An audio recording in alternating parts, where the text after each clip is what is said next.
Hi there. This is Dr. Gloria Frederick, host of Voices of We the People.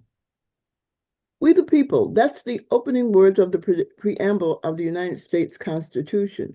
It means that we, the people, run our government, although lately it's not seeming that way.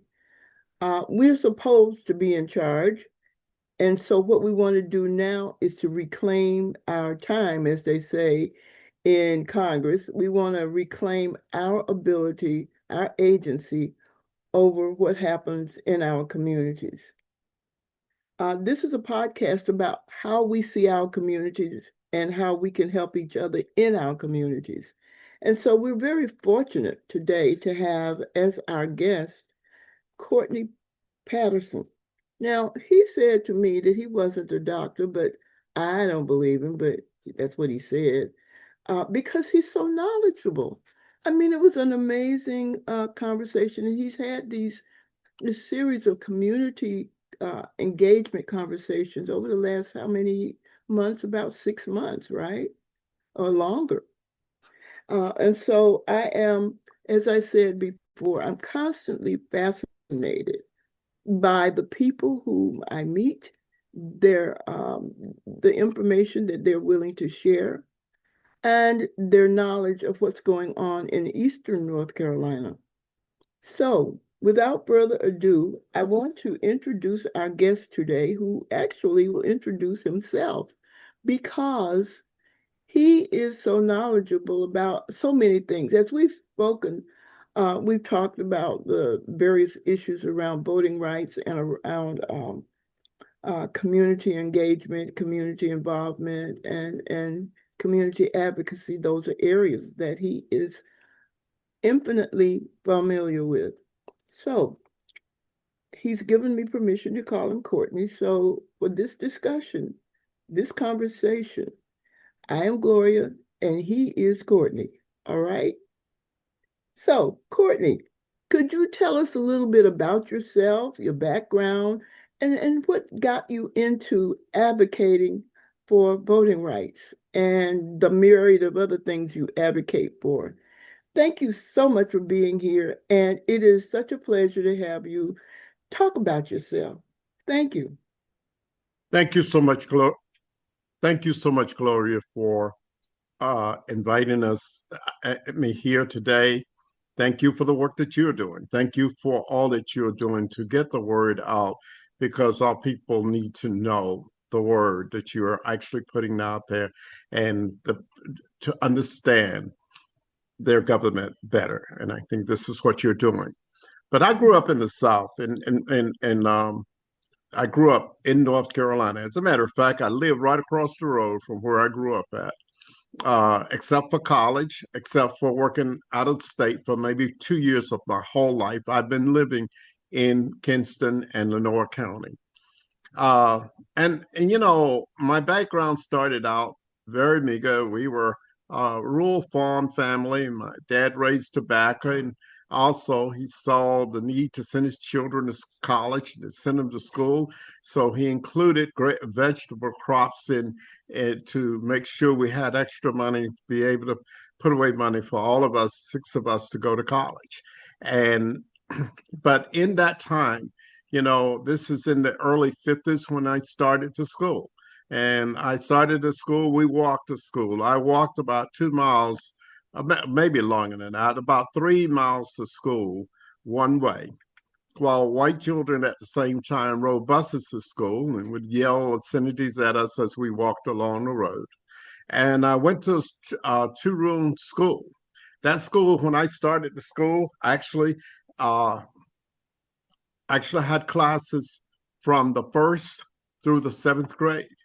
And in doing so, we in the wintertime, the cold winter days, we had to build a fire to start before we could have class in a potbelly stove.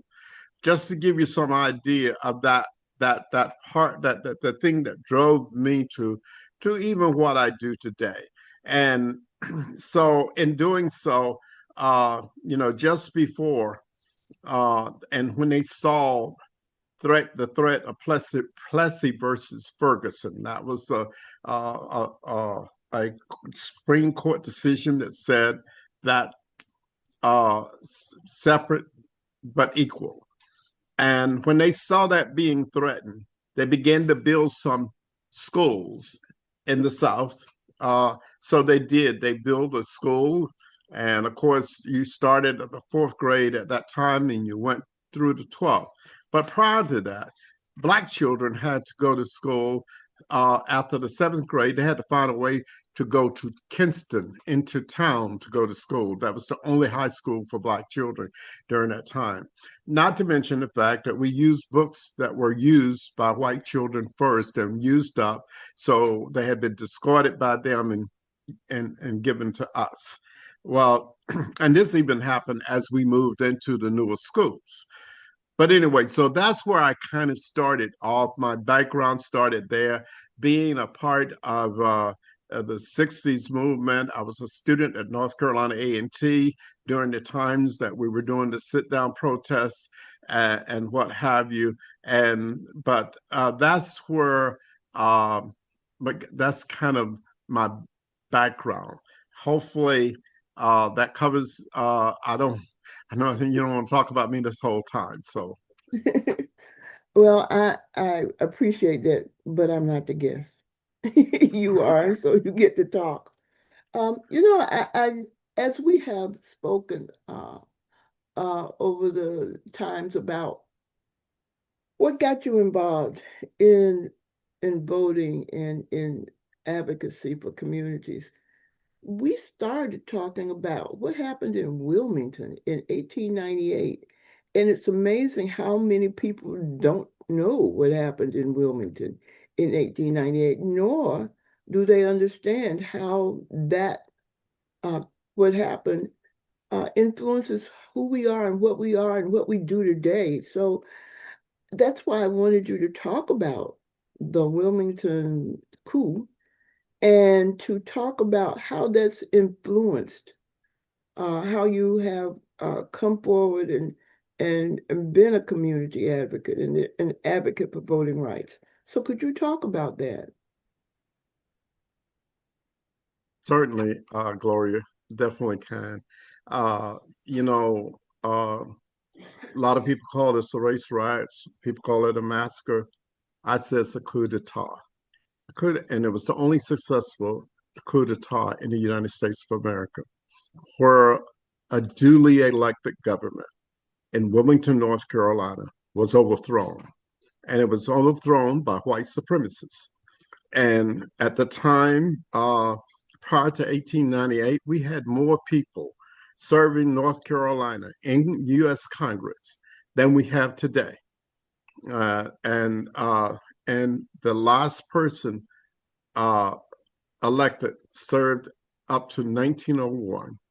His name was George Henry White, and it was 100 years uh, after that before we had nearly 100 years after that before we had the ability to elect another person in Congress, and that was when Congresswoman Eva Clayton was elected in 1992. So what I'm saying here is that basically these folk went in and they destroyed uh, the press, which was owned and run by a Black person. They burned down uh, homes and other businesses. They attacked Black neighborhoods. They killed unknown number of residents, and also they basically, somebody said to me one day, I can tell you, and from what I've always heard, that the Cape Fear River ran red with blood of Black folk during that coup d'etat. And then they forced out the mayor and the alderman and other elected officials, and they made them resign at gunpoint. And they installed their own mayor and alderman without any election. So this is basically what happened.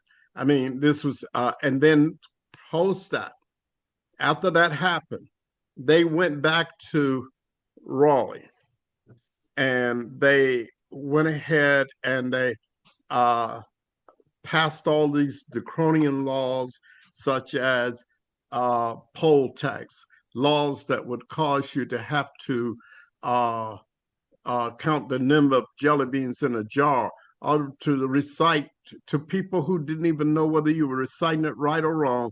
You had to recite portions of the preamble to the Constitution and other things, that anything they asked you, you had to be able to respond to in order to vote. And this is how they suppressed the African American vote during that time, as they basically did that by doing that. To tell you a little bit about that government, by the way, the government was made up of what they call a fusion government. And this fusion government was made up of white farmers and Republicans who pretty much had a large number of African Americans in the Republican Party at the time. And they actually came together, collaborated with blacks in the Republican Party, and these populists. These were the people that made up that fusion government. Populists, and these populists were basically made up of white farmers. And they actually shaped the whole state. They shaped much of the North Carolina Constitution, but up until 1898, and then after that, this whole thing changed, and black people were no longer being elected to office in North Carolina. And the history is still with us. The poll tax is, it sounds like it's making a comeback with what we're dealing now with voting rights. And that's the other reason that I ask you to talk to us.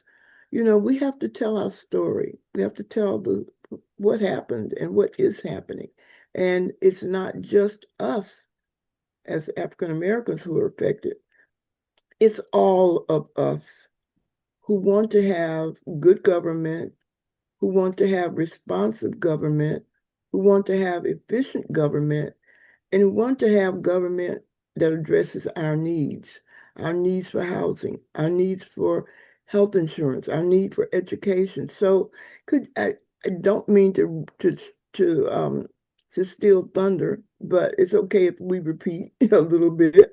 But could you talk about some of what happened as a result of that coup massacre and how we see it manifest in North Carolina now, and what we might be able to do about it in terms of the challenges that we're going to face in the November election. So could you talk about that? Certainly, Gloria, definitely so. I oftentimes say when I speak in the speaking places, and I say to people, you know, when I get in my car and I look out the right mirror, I'm reminded that by that mirror that objects in this mirror may be closer than they appear. And I think that very much so, as we look at what happened in 1898 and what is happening today. What happened in 1898 is much closer to us today than what it appears. I do want to get to talking a little bit about the Voting Rights Act and what have you.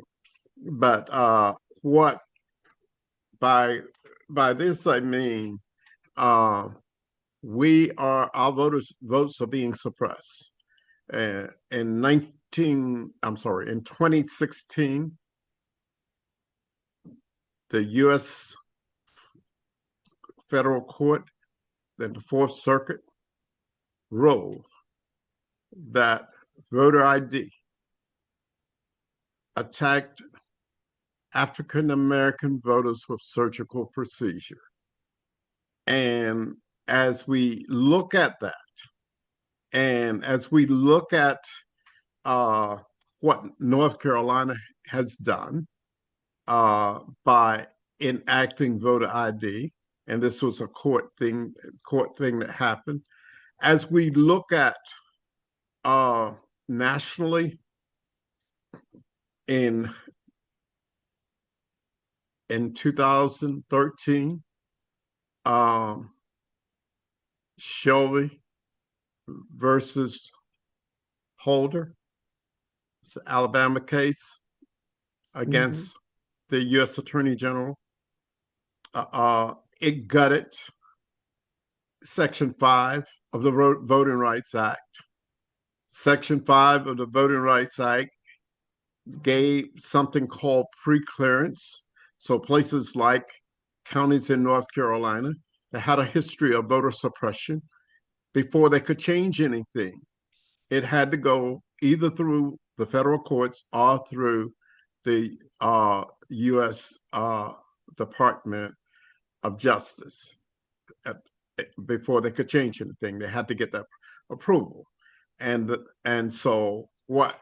So that was the first thing they did.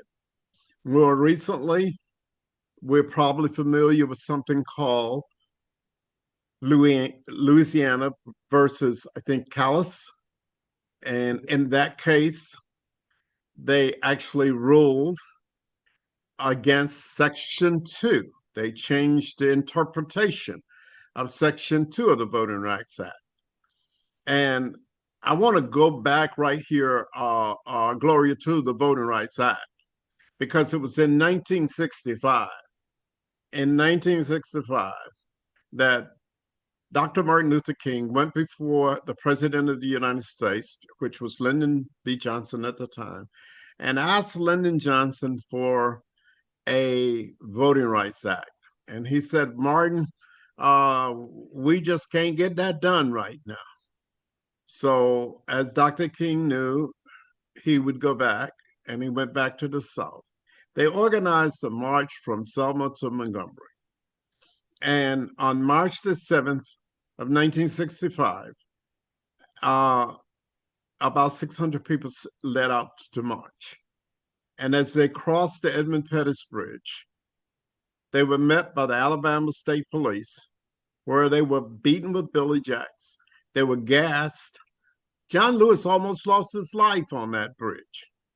And so it was that act, it was that Bloody Sunday that caused President Johnson to go before Congress and ask for a Voting Rights Act. And Section 2 of the Voting Rights Act said that districts would be drawn, electorate bodies, districts in every elected body, districts would be drawn to allow African Americans to elect a candidate of their choice.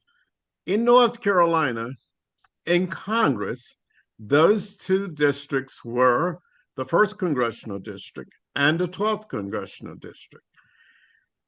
So on October the 25th, 2025, I'm sorry, October the 22nd, 2025, the General Assembly of North Carolina voted to take Republican voting counties out of the 3rd Congressional District and pack them into the 1st Congressional District at the urging of the White House to give them another Republican congressman in North Carolina. That was the district, of course, that was where was first, Congresswoman Eva Clayton was first elected to Congress. And so what happened was, in addition to that, to me, that was the first violation of Section 2 of the Voting Rights Act. And then Callis versus Louisiana versus Callis was another attack on the Voting Rights Act on Section 2. Now, I say in North Carolina, if we let it happen, then it's disrespectful to the blood that was lost in the Pettus Bridge. If we as Black people refuse to go vote, now it means that there are many of you people who I'm sure that's listening to me, they probably go vote. They're probably going to vote, but it's going to take a lot more than that. We have to move people that we know and even people that we don't know. I have a habit of, I'm pulled up to a station and I'm pumping my gas, and I see a black person uh, pumping gas too. I raise a conversation, and that conversation is about voting. If I'm sitting in a restaurant, if I'm sitting in a waiting line anywhere, I talk about it because I came up during the time that's how we didn't have any internet. We didn't even have a telephone. So that's how I actually was able to, I mean, that my parents were able to get the word about voting and who to vote for. And today, with all of the media devices that we have, we're just not talking to each other anymore. And that is where we are. Finally, on that point, I contend that I'm not so worried about who's in the White House right now, or who's in the General Assembly, or who's in Congress or Senate. I'm more worried about the people that look like me, who are not active right now, who are not getting out here asking other people to vote, trying to make sure that they're doing everything they can. Because again, I say we are, and I just, well, we'll take this a little bit further to say we have to remember that, we won a court decision in 1954 that says Brown versus the Board of Education, and said that separate but equal wasn't right, and it was that we would to be equal and we to be integrated and all of that. But you know what? The schools didn't get integrated till about 1970 to in the 1970s. Okay, and I can tell you nothing happened to change Black folk and the way that Black folk were living, and their access to money, their access to just to get money to build a house or to buy a business or anything. Nothing happened until the passage of the Voting Rights Act passed. So Dr. King knew what he was doing when he was asking for that, because until we could hold Just elected officials put a fine accountable. point on it. I think he also said when he met with Johnson and Johnson did not respond, he said we're going to give him a reason to respond. And that's when we the Edmund Pettus Bridge, the children Correct. and the children who were beaten and brutalized, and all of that was seen on television, Yes. which was a new medium at the time, and that helped to give President Johnson a little incentive, let's say, to work toward passing the Voting Rights Act. You and I both remember when we were we were children at that point, but we were activist children. We walked and we sat in to have access to Howard Johnson, to be able to go to Howard Johnson. Never mind, we couldn't afford to go to Howard Johnson. We couldn't Exactly. afford to eat at Howard Johnson. But for those who could, we sat in and and and marched so that those who could do that were able to do that. Same thing with Woolworth. We have come a long way in that respect, but it almost feels like we're back. You sometimes you talk about taking step 2 and 10 back. Well, it almost feels like that's where we are now. We walked, we picketed, we sat in, and we got some rights. We got some incentives for others to join us. But now I look at gerrymandering, which you alluded to a few minutes ago, and what they did with districts 12 and 1, and actually they just finished it with 3.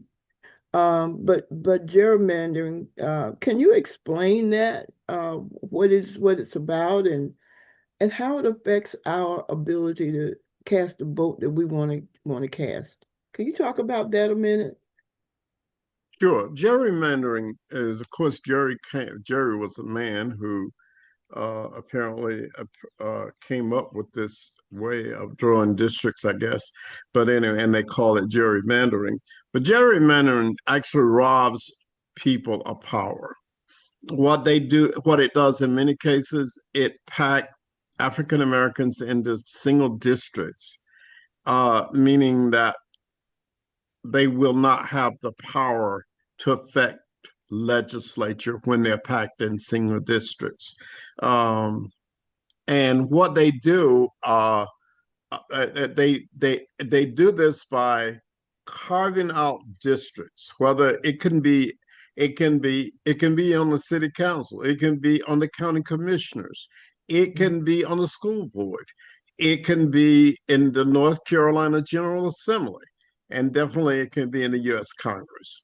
But it's where they actually draw these districts, and they draw them where they will align people who will vote for certain people that they feel that will vote for certain people into a single district. And you can be, it's surprising. Right now, the first congressional district to accomplish a district, a gerrymandered district that they feel like they can change from Democrat to Republican. They have 22 counties, almost 1/4 of the state in the first congressional district. North Carolina has 14 congressional districts across this state. North Carolina have 14 congressional, and can you imagine having one district serving 22 counties just in order to try to make that district to give uh, a Republican an opportunity to win that district? It is a way that elected officials are choosing their constituents when a democracy dictates that constituents should choose their elected officials. That's right. That's right. We're going to take a break for a little bit, and we'll be right back. Years ago, they said if a black man made it to C25, they beat the odds. But today, we're just really concerned about them making it through high school. You got kids who are so far economically behind, it's almost impossible for them to catch up. My calling is to help my people and try to help save one child at a time. So, I think I've been on my soapbox long enough, and so we'll now go back to Courtney Patterson. And one other thing, please join us every episode. We broadcast on Mondays, and at 810 Studios, you can go to our website and you'll see that. I'll make sure that it's posted so that you can see it easily, and that you can look at all of this series of voting rights issues. Later on, we're going to talk about affordability. We're going to talk about what it means for us as we turn out to vote to understand that we have a right to health care. We have a right to good housing. And believe it or not, we have a right to expect adequate wages for our lifestyle, our livelihoods. We have a right to go beyond $7.25 an hour for minimum wage. But we have to demand that. Again, voting is so critical. Okay. Getting back to our podcast guest, Courtney Patterson, who is a community advocate, a voting rights advocate, and an educator, actually. We didn't talk about that too much, but that's what he is. he's been doing some really interesting work in what he calls D1, D3. And I hope he can talk about it. If not, he has other things he wants to bring to your attention, and we want him to bring it to your attention. So we're back from our break, and Courtney, are you with us? I, I am. Fantastic, fantastic. We talked about the Voting Rights Act of 1965 and how that changed minority voting status. What is D1, D3, and what are you trying to accomplish with that? And how can we help? Certainly, certainly. As I thought about what the General Assembly did on October the 22nd, 2025, and I looked at the data that tells us who's where, living where, and how many people are eligible to vote and everything. And we look at the season that we're in a midterm election where voter turnout is not what it always is among anybody. So therefore, voter turnout is usually low. And I've been trying to stay a lot away from a lot of details about this, but I'm reminded of Genesis 50, verse 20, and God and the Bible says in Genesis, verse 20 says, "What the devil meant for evil, God turned it for good, or God meant it for good." And I contend that what is happening, and by moving some of those districts out of the 3rd Congressional District, it makes it, if we could turn out Black voters, we can collaborate Black and brown voters. Then we could definitely be able to acquire another district. Instead of losing one, we gain one, keep the other, therefore we'd have two. And I'm gonna leave it right there, Not Gloria. ready yet. Not ready yet. Right, I'm not ready to talk about that whole story for a number of reasons. But anyway, that is one thing.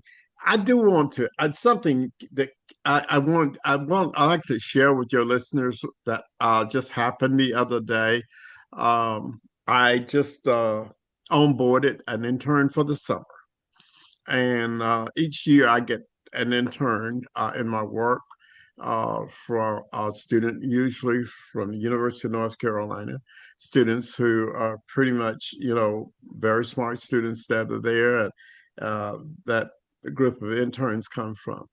And one of the questions I asked in the very beginning, in terms of onboarding them and preparing them for summer work with this with me, is that what district, what county commissioner district do you live in?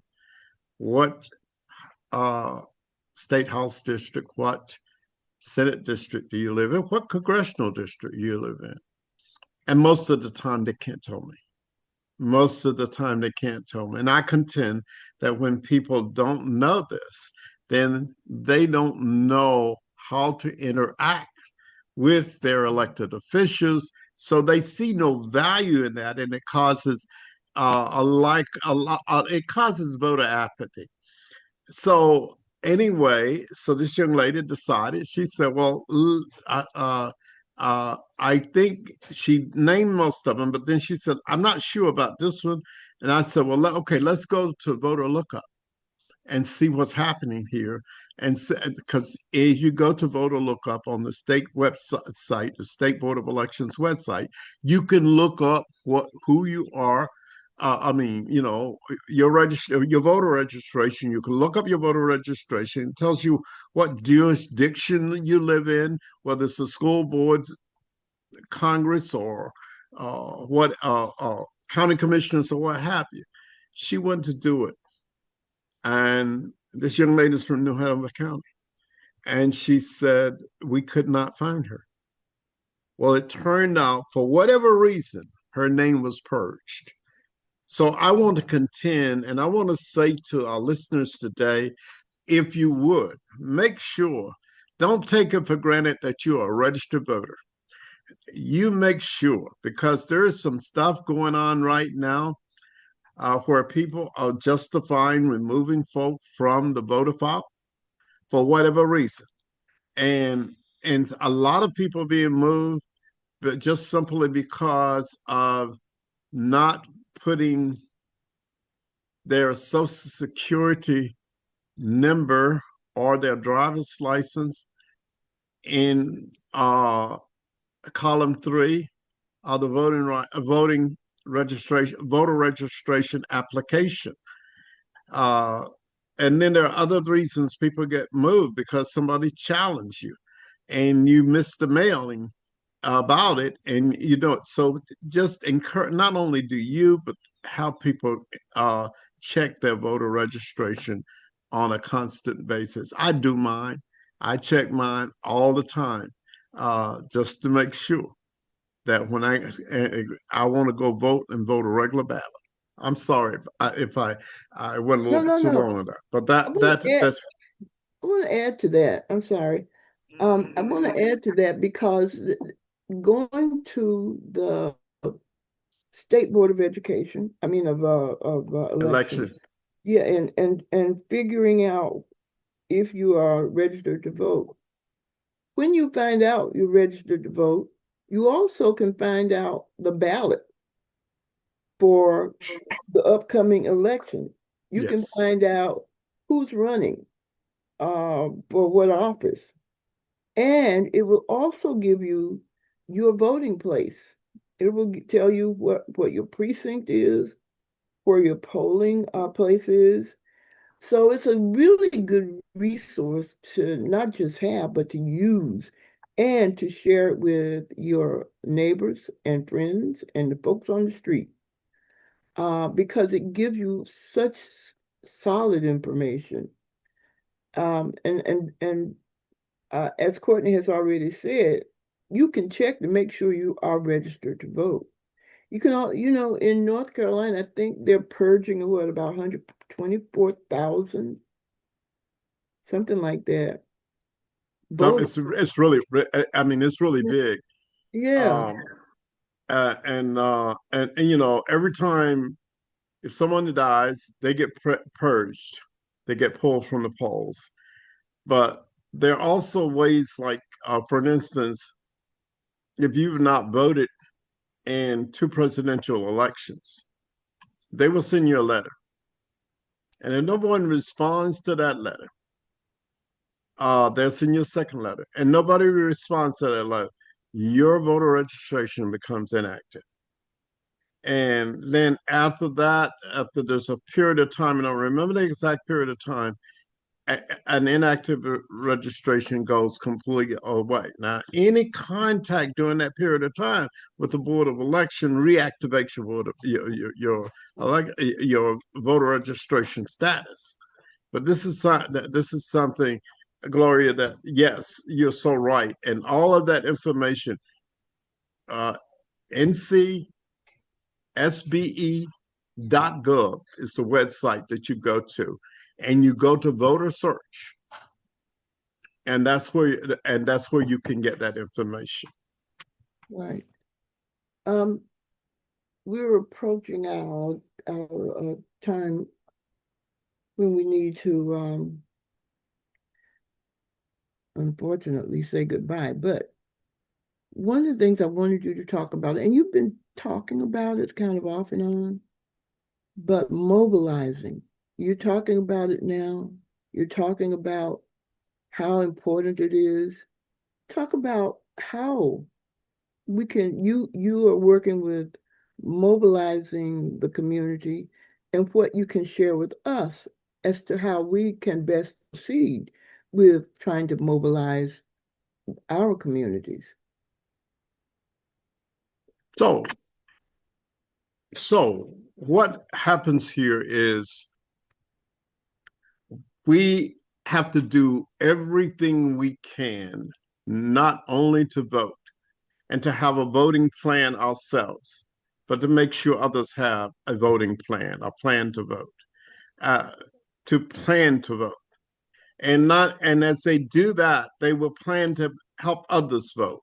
I did a thing called Take 10. Take 10 meant that you reach out to 10 people who you know, and you make sure that each one of those 10 people reach out to 10 people and they reach out to 10 people. Do you see the reach that you have when you just start with those 10 people? That's one way of mobilizing. Also, I think that, you know, we go to church. Now, my bishop, who's passed away right now, this bishop is, I'm an African Methodist Episcopal, and Bishop Jackson reminded us that it was time for the church to take back its rightful place in the community. And there was a time that we actually moved through our faith to freedom. I mean, and we, our faith has always been a part of that freedom. And we need to, and we got a pastor, I'm just going to say this, Gloria, but we got a pastor who says that politics have no place in the church. You need a new pastor. I'm sorry, that is so, because that's not the case. I mean, I don't know anybody. I mean, and you know, in my faith, politics was, you know, even, you know, Christ talked about our role. But if we're going to be our brother's keeper, if we're going to do the things that the Bible tells us to do, if we're going to love our brother as ourselves, and we love the Lord that God, I'm saying then we're going to be responsible for those who don't know any better, who don't realize they should go vote. People who may be losing housing right now, people who may be losing benefits for where they get for food right now. As Gloria mentioned, healthcare. Healthcare is a right. It should not be how much money, whether you live or die, should not have anything to do with how much money you got. Healthcare should be a right. And I talked to a lady not long ago who recently, because of a move that the Senate made, and these were people who don't realize that the healthcare should be a right, and they voted to disarm the Affordable Care Act. That's the one they call Obamacare. And but they and in doing so, last year she had insurance, and the insurance cost her $300 a month, and that was affordable for her. This year, that same policy with a larger deductible is going to cost her over $3,500 a month. So if you can see what I'm talking about, your vote makes a difference. Who you vote for makes a difference.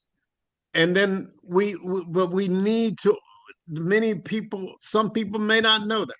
So it's our job to reach out to these people who may not know that and help them to understand.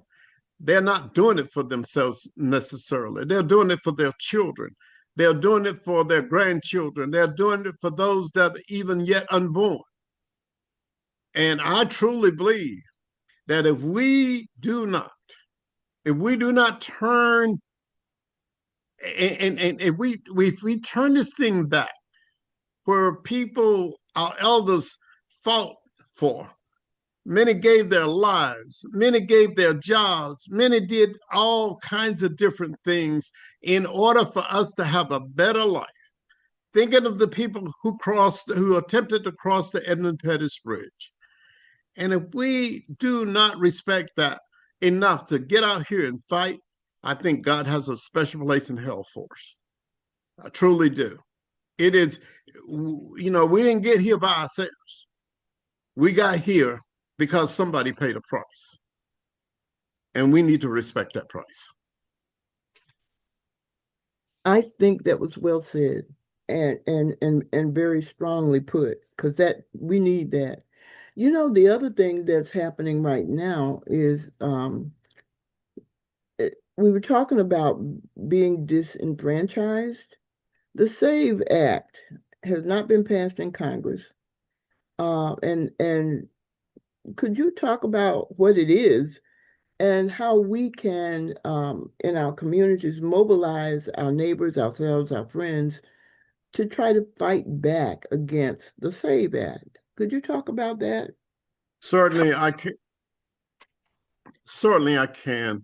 The SAVE Act, we battled this thing, but I heard you mention poll tax earlier, and that is one thing that the SAVE Act kind of brings back in a sense, Yeah, it does. because when you require people to have a birth certificate or a passport in order to prove their citizenship, and this is what the SAVE Act does, then what happens is it costs money to get those things.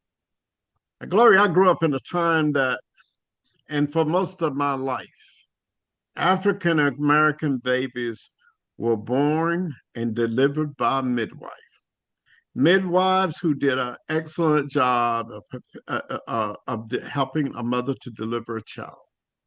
Many who couldn't even read and write, and they no way did they know anything about documenting that birth, and that means providing that child with a birth certificate. So I grew up in a time, and many of those folk are still living today, and because even teen pregnancies kind of were raging high when I was growing up.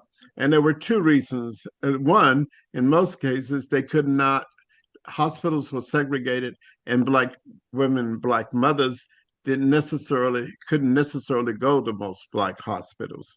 The other thing was, with a teen pregnancy, it was embarrassing to the family if a child was born out of wedlock. And therefore, they wanted to kind of keep it quiet. So they definitely went and got a midwife. But they didn't bother for many reasons. So now for that person to get a birth certificate, it will cost money. So it's just like enacting a poll tax. So not only that, but it definitely discriminates not only against African Americans, but women as well. Because a lot of things happen if the SAVE Act says that if you registered as in one name, and then you got married, or maybe you registered and you were married, and you divorced and decided to lose that name of the person that you were, your partner that you had before, all of that. That means that your name does not match what was on the voter file.